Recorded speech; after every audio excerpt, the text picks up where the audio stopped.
जब औरत माँ बनने वाली होती है तो वो कमजोर भी हो जाती है और नाजुक भी।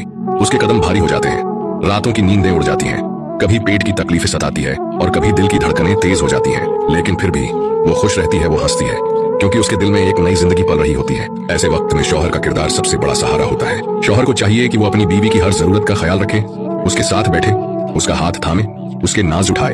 बीवी को यह यकीन दिलाए कि वो अकेली नहीं है, उसका शौहर उसके साथ है। याद रखो, ये सिर्फ बीवी की आजमाइश नहीं, ये शौहर का भी इम्तिहान है।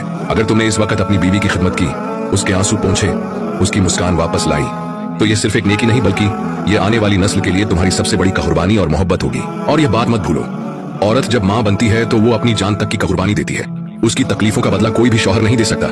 लेकिन अगर तुम इस वक्त उसका साथ दोगे, उसके दिल को सुकून दोगे, तो अल्लाह तुम्हारे लिए जन्नत के दरवाजे खोल देगा। जो शौहर अपनी माँ बनने वाली बीवी की इज्जत करता है, उसका साथ देता है, अल्लाह उसके घर को सुकून और रहमतों से भर देता है। अगर आपको यह बातें दिल को छू गईं, तो हमारे साथ जुड़े